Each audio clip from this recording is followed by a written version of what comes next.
मेरे पिछले वीडियो में मैंने पॉइंट आउट किया था कि भारत के हिंदुओं का लॉरा लूमर या उसके जैसे दूसरे वाइट सुप्रेमेसिस्ट रेसिस्ट्स को सपोर्ट करना सिर्फ इसलिए क्योंकि वो इस्लामोफोबिया को प्रमोट करती है।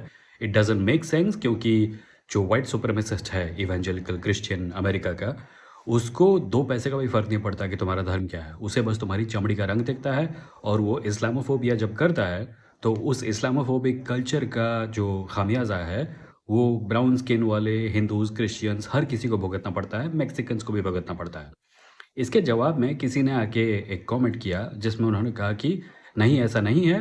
असलियत ये है कि अमेरिका के इवेंजेलिकल क्रिश्चियंस और भारत के हिंदू, इनका एक कॉमन एनिमी है और वो है इस्लाम या मुस्लिम्स। और obviously this is such a huge pile of shit that you can smell it from a mile away. Normally ये कमेंट कौन करता है? 16-17 साल के लड़के जो संस्कृत के यूज़र नेम रखते हैं और अजीबोगरीब श्लोक अपने बायोज में लिखते हैं जिनका सिर पैर उन्हें भी पता नहीं होता है। कॉमन एनिमी तुम्हारा कौन है बताऊं? तुम्हारा कॉमन एनिमी इस्लाम नहीं है, क्योंकि भारत के जो मुसलमान हैं वो तुम्हारी तरह तुम्हारे साथ उसी गटर में हैं जिसमें तुम हो। और वो गटर है बेरोजगारी, climate change, bad education, loser politicians, सांप्रदायिकता, जातिवाद, करप्शन, घटिया इंफ्रास्ट्रक्चर वगैरह वगैरह। जब तुम घर से बाहर निकलते हो और सड़क पे गड्ढे होते हैं, उस गड्ढे में हिंदू भी गिरता है और मुसलमान भी गिरता है। जब बिजली जाती है तो हिंदू के घर में भी जाती है, मुसलमान के घर में भी जाती है।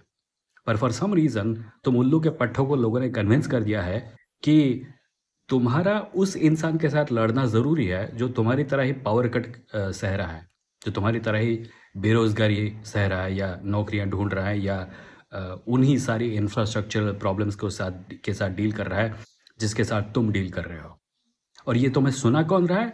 वो पॉलिटिशियंस जो कहते हैं कि हिंदू खतरे में है। और ये पॉलिटिशियंस कौन है? ये वो पॉलिटिशियंस हैं जिनके बच्चे अमेरिका और यूके के बड़े बड़े यूनिवर्सिटीज़ में पढ़ते हैं। पॉलिटिशियन तुम्हारा खून चूसेगा, उसके बच्चे हार्वर्ड वगैरह में पढ़ेंगे। जब वो लौट के आएंगे तो वो पॉलिटिशियन बन जाएंगे और तुम्हारे बच्चों का खून चूसेंगे। All the while telling you कि तुम्हारा कॉमन एनिमी तुम्हारा पड़ोसी है जिसके घर में लाइट गई है। और ये बकवास मुझे नहीं पता how effing dumb do you have to be to think that this is the state of affairs. How dumb do you have to be to think that once you defeat तुम्हारा पड़ोसी जो बेरोजगार है, क्लाइमेट चेंज भुगत रहा है और high prices भुगत रहा है, उसको हरा दूंगा तो सारी समस्याएं समाप्त हो जाएंगी हमारी। क्योंकि तुम्हें ऐसा नहीं है कि तुम्हें तुम्हारी जिंदगी की प्रॉब्लम्स दिखती नहीं है, ऐसा नहीं है कि तुम्हें लगता है कि तुम किसी प्रकार के स्वर्ग में रहते हो। और ये ज़रूर सच है कि तुम्हारा धर्म इस हद तक तुम्हारे सोचने समझने की शक्ति पर प्रभाव डालता है कि तुम्हें वो सब दिखना बंद हो जाता है। या शायद प्रॉब्लम कुछ और है, या शायद प्रॉब्लम ये है कि तुमने दुनिया देखी नहीं है।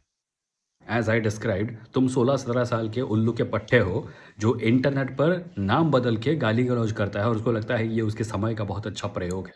तो जब मैं कहता हूँ कि Islamophobic American white Christian evangelical politicians को सपोर्ट करना मूर्खतापूर्ण है, मैं दो कारणों से कह रहा हूँ। पहला वो जिसके बारे में मैंने अपने प्रीवियस वीडियो में बात की थी कि तुम्हारा ऐसा करने से जो कल्चर पैदा होता है वो तुम जैसों पर भी प्रभाव डालेगा। अगर तुम सोचते हो कि हम मुसलमानों के घर में आग लगाएंगे और हम बच जाएंगे, वो नहीं होने वाला बेटा, ऐसा कभी नहीं होता। और दूसरा ये है कि जब तक तुम इस बकवास को पेलते रहोगे, बार बार रिपीट करते रहोगे, तब तक तुम्हारा ध्यान उन समस्याओं पर नहीं जाएगा जिनसे तुम एक्चुअली जूझ रहे हो, जिनका रिलेशन तुम्हारी मटीरियल एग्जिस्टेंस के साथ है। जितना समय मुसलमानों को गलत साबित करने के लिए तुम कुरान पढ़कर उसकी आयतों को रटने में बिताते हो ना, अपने धर्म पर बिता देते तो शायद कुछ बन चुके होते।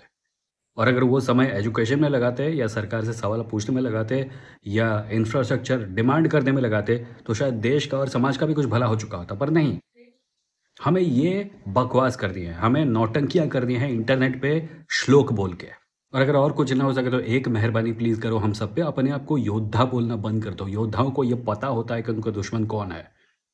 तुम उल्लू के पट्टे आंखों पर पट्टी बांधकर खुले मैदान में तलवारें हवा में घुमा रहे हो।